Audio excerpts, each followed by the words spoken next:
Wow, so I'm not gonna lie, guys, the chapter leaked really early this week, but it's all right. We got time. We gonna get into it. And right off the heels of coming off this flashback that shook the core of the story, you'd find it to be no surprise that Oda came with some heat. Before we get into it, make sure you guys do me a solid, drop a like on the video. Make sure you subscribe, hit the notification bell, because we are building this channel up. We're almost at 500. Hopefully we can get to 500 before the end of the year. And let's get straight into it. Hey, listen!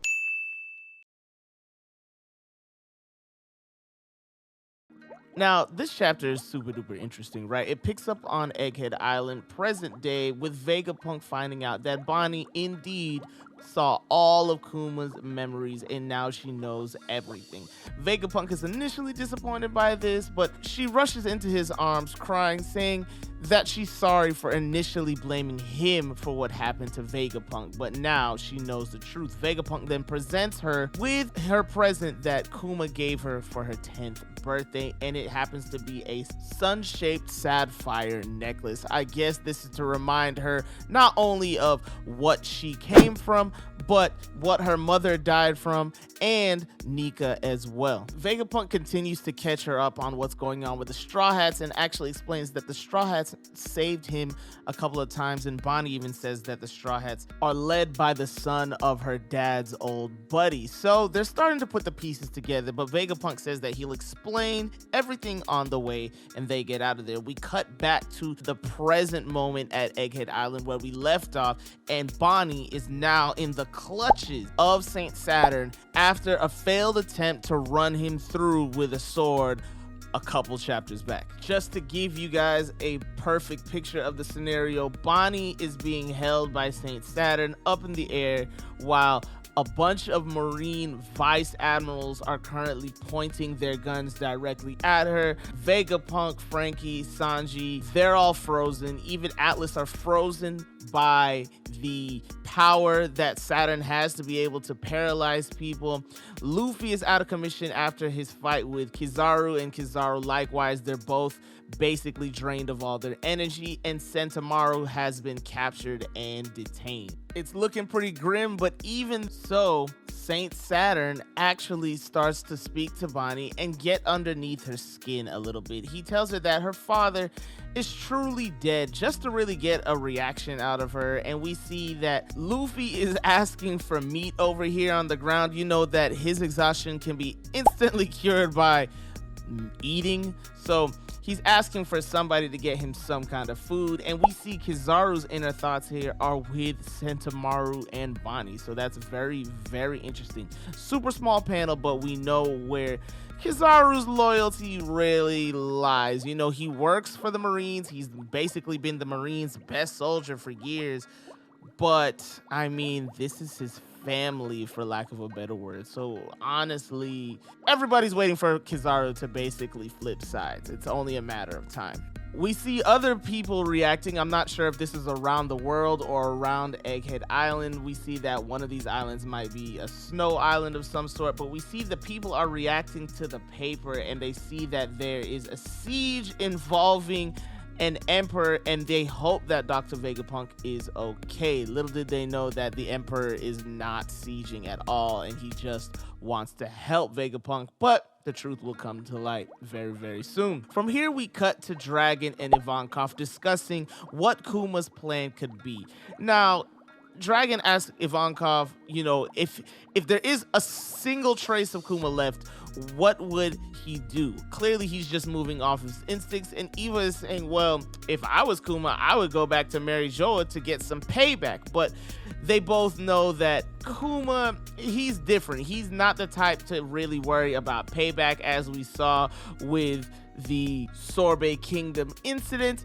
The king kept coming back time and time again, and that's because Kuma's not really into revenge like that. He just wants to live his life, be left alone in peace. But anyways, from here we cut back to Bonney and Saint Saturn, and Bonney concludes that, well, if she's gonna die here anyways, she might as well attack. She uses Distorted Future, and this is her Nika version. She goes to throw what seems to be Gear third punch at Saint Saturn. However, it bounces right off of him. and she doesn't understand why, but all of a sudden she got super weak. And this is where Saturn explains that, oh yeah, you're truly Kuma's daughter if you're running around believing in that name. But we get some of his inner thoughts here, and that he says that she hasn't made the connection between Nika and the Straw Hat's new white form, basically meaning that Bonney doesn't know that Luffy is Nika even now, which to Saint Saturn is just basically pathetic. From here we cut to a couple of pandas of Luffy scarfing away food, and it's a lot of it, so we know that Luffy's gonna be up to full strength. But Saturn notices it out of the corner of his eye, and we don't even see who the person is, but they were able to sneak him a lot of food. Honestly, in the panel, the person looks completely invisible. So the Marines run over there to put sea stone handcuffs on him. However, let me ask y'all in the comments, do sea stone handcuffs work on Luffy anymore?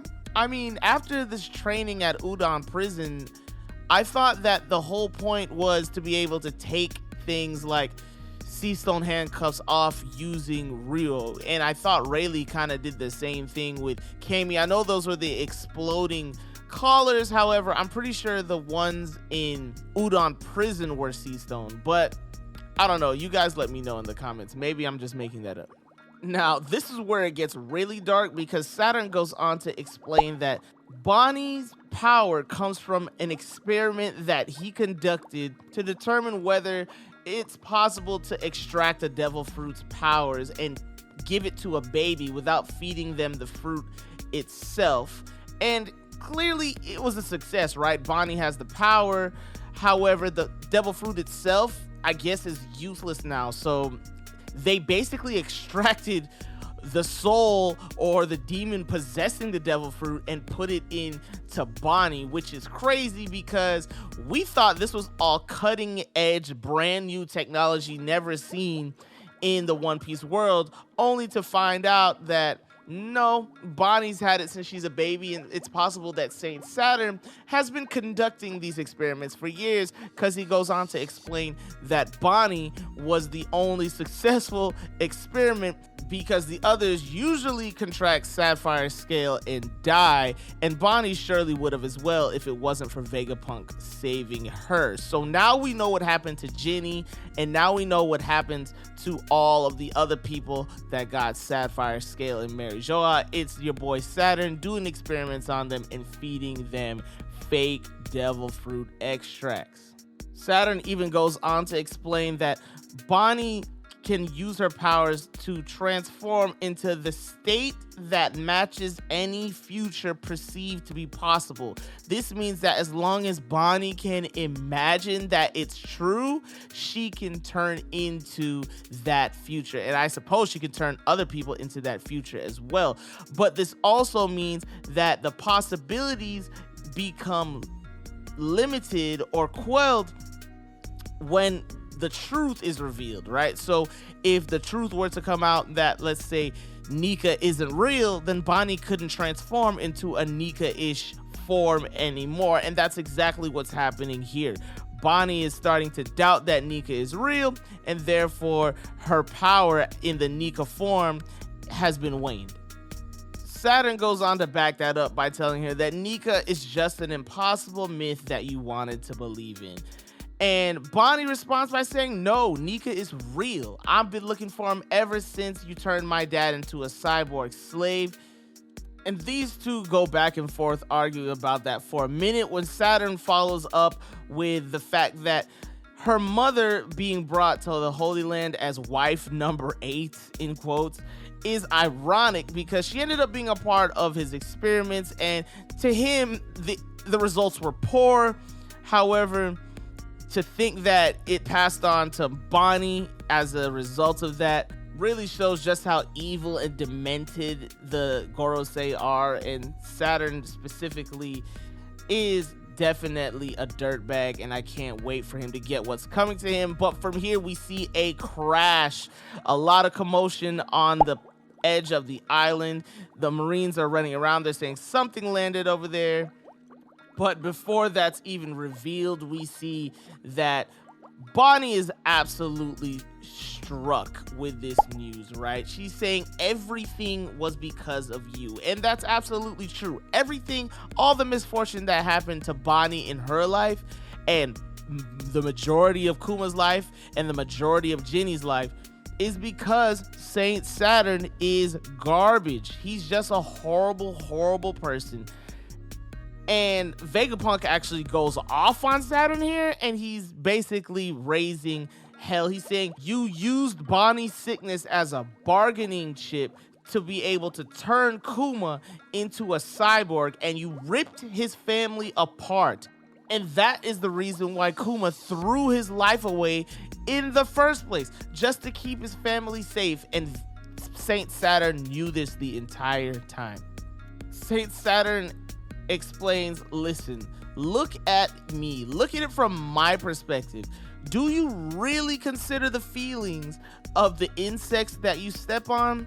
Of course not. And that is exactly how the Gorosei, that's exactly how the Tenryubito and the Celestial Dragons think about the people that are not Celestial Dragons. They just look at them as insects, as things that they can just throw their lives away. Their lives are meaningless. They can experiment on them. They can feed them devil fruits. It doesn't matter to them. And these are the reasons why these people are trash. Now, it's about to get real, because once the smoke clears, we see that it's Kuma that indeed crash landed on Egghead Island, just to everybody's expectation. After he left Kawabaka Queendom, yes, he definitely came straight to Egghead Island, because there's something in him telling him to protect his daughter, even in death. So the smoke clears, and the Marines initially think it's a pacifista, but they can see his hands have the actual paws on them, and they realize, oh shoot,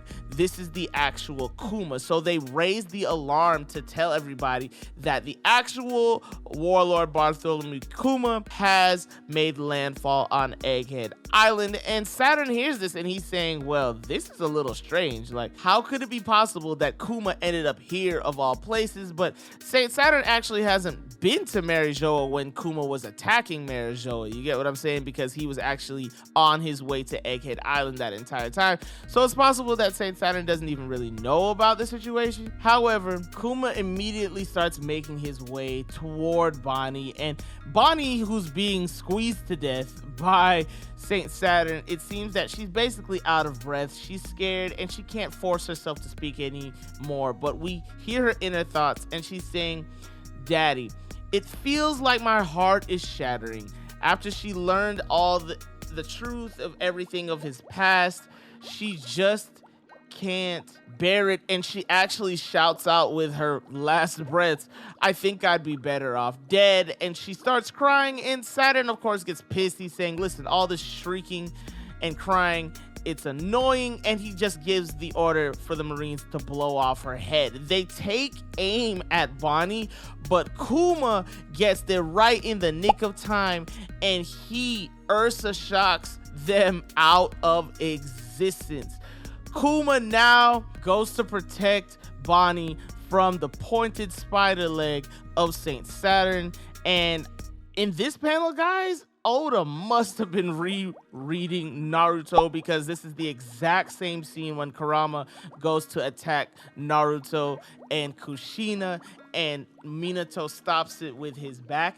This is the same scene. It's crazy. Yo, Oda, stop that, stop that, stop that. As a matter of fact, let me know in the comments which scene is more impactful, right? Is it this one, or is it Minato, Kushina, and Naruto? Let me know in the comments below.